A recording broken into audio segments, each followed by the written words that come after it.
اگر ہم انفرادی طور پر ایسی سوچ اپنا لیں گے تو حکومت بھی ایسے اقدامات کرے گی اور ہم ان ترجیحات کو سمجھیں گے۔ انفرادی ذاتی طور پر معنی لکھ لیں اس کا۔ ترجیحات میں نے بھی آپ کو بتایا برتری، فضیلت، اور یہ ترجیح کی جمع ہے۔ نیکسٹ پیراگراف میں لاسٹ میں آپ کو بتایا گیا ہے، اسی طرح ہم دوران سفر دیکھتے ہیں کہ لوگ سگریٹ، پان کھا کر گندگی پھیلانا، فضول اور فالتو باتیں کرنا بھی معیوب نہیں سمجھتے۔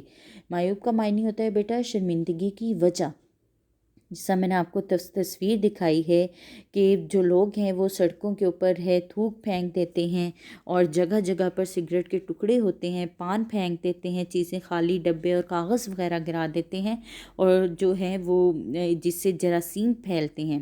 اگر اسی طرح ہم ایک بات کریں کہ پارک میں بچوں کے لیے کھیلنے کی جو جگہ ہے وہاں پر گندگی کے ڈھیر دکھائی دیتے ہیں، اور جگہ جگہ سگریٹ کے ٹکڑے پڑے ہوئے ہیں، پان تھوک کر گرایا ہوا ہے، تو یہ سب جو ہیں گندگی ہیں، اس سے جراثیم پھیلتے ہیں۔ کیا یہ مہذب قوموں کی نشانی ہے؟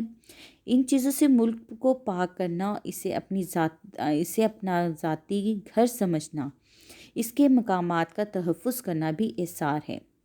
تحفظ کا معنی ہوتا ہے حفاظت۔ نیکسٹ پیج پہ آئیں، 113 پیج ہے۔ نقصان پہنچاتے ہیں اور یہ بھول جاتے ہیں کہ یہ تمام املاک ہمارے ٹیکسوں سے بنتی ہیں۔ املاک کہتے ہیں ملکیت، جائیداد۔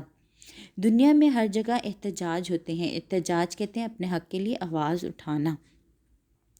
اجتماعی احسار کا ایک پہلو یہ بھی ہے کہ ہم ملک میں زکوٰۃ کا مساوی نظام قائم کریں۔ مساوی کہتے ہیں برابر۔ بیٹا یہ تو ہمارے اسلام میں بھی کہا گیا ہے کہ زکوٰۃ کا حکم دیا گیا ہے کہ ہر امیر لوگ اپنے مال کا کچھ حصہ غریبوں اور ناداروں کے لیے جو ہے ناداروں کی مدد کے لیے نکالیں، ٹھیک ہے، مخصوص کر دیں کچھ حصہ۔ اس طرح یہ مال ضرورت مندوں تک پہنچایا جائے، ان کی عزت نفس بھی مجروح نہ ہو۔ اور جو یہ ہمارا بیت المال کا یعنی جو ہماری سرکاری خزانے ہیں، ہماری یونین کونسل کی سطح پر بیت المال کو بھی فعال کریں۔ بیت المال کہتے ہیں یعنی کہ سرکاری خزانہ، جس کے لیے ضروری ہے کہ ہم یونین کونسل کو اپنا کردار جو ہے یونین کونسل کا اپنا کردار فعال ہو۔ افسوس کی بات یہ ہے کہ ہمارے شہروں میں یونین کونسل کا وجود اتنا ساکن ہو گیا ہے کہ یہ قومی ادارہ لگتا ہی نہیں، بلکہ آنے والی نسلیں شاید اس نام سے بھی واقف نہ ہوں۔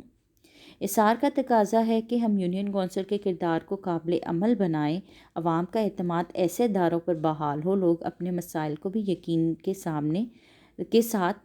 ساتھ سامنے لائیں۔ مستحق غربا کے لیے زکوٰۃ کا مساوی نظام ہوگا، جہاں باقاعدگی سے اس عمل کو یقینی بنایا جائے گا۔ مستحق کہتے ہیں بیٹا حقدار، غربا یعنی کہ غریب لوگ، مساوی برابر، تینوں معنی یہاں پہ لکھ لیں، اور جہاں باقاعدگی سے اس عمل کو یقینی بنایا جائے۔ احسار کی ایک اور اچھی مثال دیوار آگہی بھی ہے۔ آگہی کہتے ہیں بیٹا خبر، واقفیت، کہ کچھ پاکستان کے بڑے شہر تھے جہاں پہ یہ متعارف کرایا گیا تھا۔ متعارف کہتے ہیں تعارف، جس میں نوجوانوں نے بھرپور کردار ادا کیا تھا اور مختلف جگہوں پر دیواریں آگہی بنائی گئی تھی، جس کا مقصد تھا کہ علاقوں کے لوگوں میں یہ شعور اجاگر کرنا کہ جو اس سامان وغیرہ ہے وہ استعمال نہیں کرے، چاہے کپڑے ہیں، گھریلو اشیاء ہیں یا کوئی اور چیز ہے، تو وہ استعمال نہیں کرے بلکہ اس کو ضائع کر دیتے ہیں۔ ضائع کرنے کی بجائے اسے کیا ہوتا ہے کہ وہ جو ہے دیوار کے ساتھ رکھ دی جاتی تھیں، اور ضرورت مند لوگ مانگنے کی بجائے وہ وہاں سے اپنی ضرورت کی چیزیں جو ہیں وہ اٹھا لیتے تھے۔ اور اس کے لیے بیٹا یہ ضروری نہیں ہے کہ وہ ہاتھ پھیلانے کی تکلیف سے بھی بچ سکیں گے، کیونکہ ہم صرف پیسے سے ہی ضرورت مندوں کی مدد نہیں کر سکتے، بلکہ ہم ان کو لباس، گھریلو اشیاء وغیرہ جو ہیں ان سے بھی ان کی ضرورت جو ہے وہ پوری کر سکتے ہیں۔ نیکسٹ لاسٹ میں آپ کو بتا رہے ہیں یہاں پہ اس میں کہ ہمیں ان باتوں کا خیال رکھنا چاہیے۔ آپ نے وہ واقعہ تو جنگ یرموک آپ جانتے ہیں، آپ نے پہلے بھی پڑھا ہے کہ جن سے دوسروں کے لیے آسانیاں پیدا ہو سکی، جیسا پانی جو ہے وہ پلانے کے لیے ایک بھائی نے دوسرے بھائی کے لیے آسانی پیدا کی۔ دوسروں کی دعائیں کریں، معاشرے میں منظم نظام کی بنیاد ڈالیں اور باشعور شہری اور انسان کی حیثیت سے زندگی گزاریں۔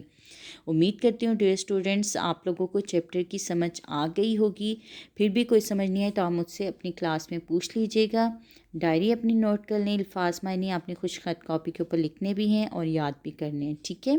اپنا خیال رکھیے گا۔ اللہ حافظ۔